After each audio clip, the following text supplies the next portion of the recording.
Zimbabwe operates as a high-density mineral fortress. Its rugged topography conceals the planet's largest lithium and platinum group repositories, mapped onto a digitized grid of industrial extraction. This industrial wealth is anchored by an imperial legacy.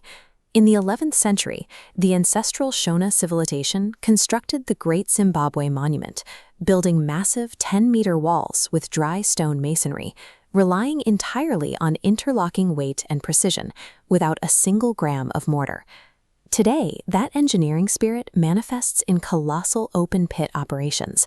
These facilities excavate the raw ores that power the global tech sector, creating a massive industrial footprint on the high plateau. This creates a unique paradox: a nation possessing the minerals of the future and the masonry of an empire, yet requiring its most elite residents to maintain total utility independence to operate effectively. The capital, Harare, presents a highly developed global facade. A highly educated domestic populace and a modernized digital architecture are designed specifically to attract and process international capital. But beneath this exterior lies a rigid, localized property grid. Accessing the country's wealth requires navigating isolated utility networks and a heavy dependency on hard foreign currency. Managing this dual ecosystem is the prerequisite for any high-yield operator. It requires moving beyond standard tourism into a model of calculated, self-sufficient logistics.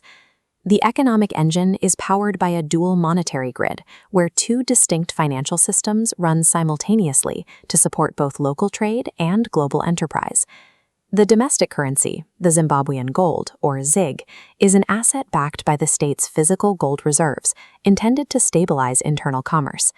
This gold-backed system follows a history of hyperinflation that saw the printing of trillion-dollar notes. Consequently, the US dollar remains the de facto standard for all commercial invoicing. This dual-track framework stabilizes consumer lines, allowing high purchasing power when holding hard currency. For $4 to $8 USD, one can access the culinary staples of the country: sadza, a thick maize meal mash served with slow-cooked nyama beef stews and greens cooked with peanut paste. Navigating this monetary duality is the first step toward maximizing asset retention within the domestic economy.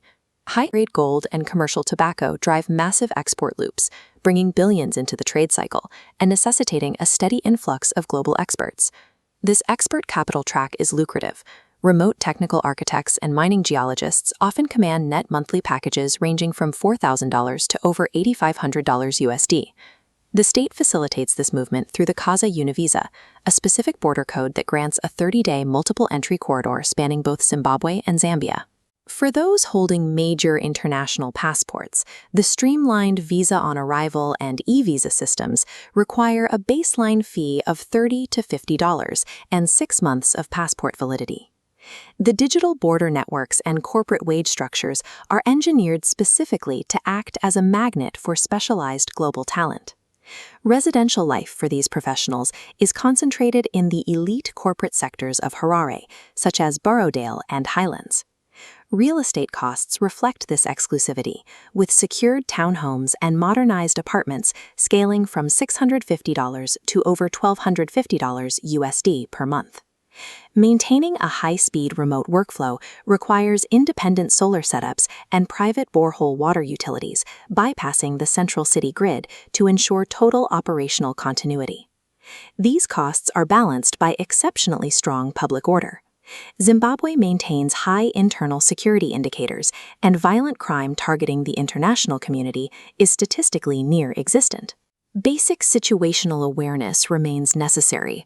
Avoid dense urban street crowds after dark, and utilize only official banking channels for currency exchange. The premium paid for housing buys total utility independence and a high level of physical security. These logistical demands are met with a distinct climate reward. High-altitude plateaus moderate the subtropical weather into 3 manageable seasons. From May to September, humidity drops and temperatures average a comfortable 20 to 26 degrees Celsius, marking the peak period for animal tracking. Zimbabwe also holds a geographic advantage at Victoria Falls. It controls the western vantage paths, offering direct views of nearly 2/3 of the falling water. The intensity of the microgrid reality is balanced by access to some of the planet's most pristine and exclusive natural ecosystems. A profound reverence for stone carving persists here, a tribute to the ancestral mastery of interlocking structures. Modern Zimbabwe mirrors this decentralized logic. It is a system built on independent, interlocking modules of multi-currency assets and localized utilities. Zimbabwe serves as a functioning blueprint for how capital adapts to the high-yield requirements of resource-rich emerging markets.